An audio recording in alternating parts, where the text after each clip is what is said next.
In a move that's shaking up global energy politics, Venezuela has just replaced the United States with Russia as its main supplier of naphtha, a critical petroleum product used to dilute the country's extra heavy crude oil. This shift might sound technical, but the implications are huge.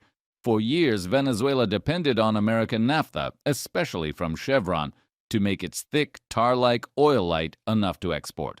But after Washington revoked Chevron's license and tightened sanctions on the Maduro government, Venezuela's oil production faced a serious threat.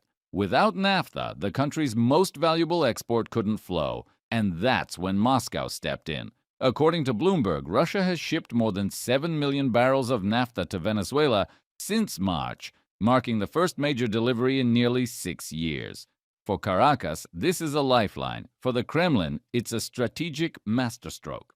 By stepping into the vacuum left by Washington, Russia isn't just helping Venezuela keep its oil flowing. It's embedding itself deeper into the Western Hemisphere, right under America's nose.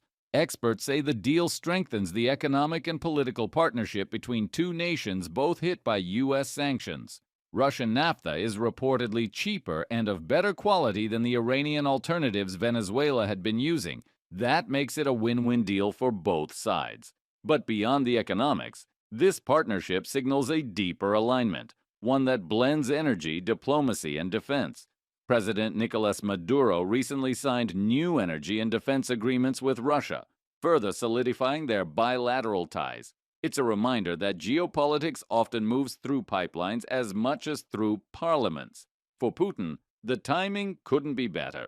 As Russia faces isolation in Europe due to its war in Ukraine, it's expanding influence elsewhere, especially in regions long considered America's sphere of influence. Venezuela, isolated and desperate for economic stability, has become an ideal partner. Every barrel of Russian naphtha that reaches Caracas represents not only a business deal, but also a geopolitical statement that Moscow can still project power globally even while under heavy sanctions. Meanwhile, the United States finds itself watching from the sidelines.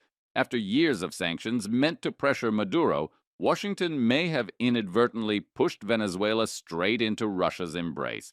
The result is a stronger Moscow-Caracas axis that undermines U.S. leverage in the region. Venezuelan oil, now diluted with Russian naphtha, continues to flow to buyers in China and other Asian markets, further entwining these economies in a web that bypasses Western influence. Of course, there are risks. Russia's ongoing war in Ukraine complicates financial transactions and insurance for ships carrying naphtha, and Venezuela's own infrastructure remains fragile, plagued by corruption and neglect. But despite these challenges, the partnership shows no signs of slowing down. To many analysts, it's a sign of a new geopolitical reality. When the West closes doors, Russia opens others.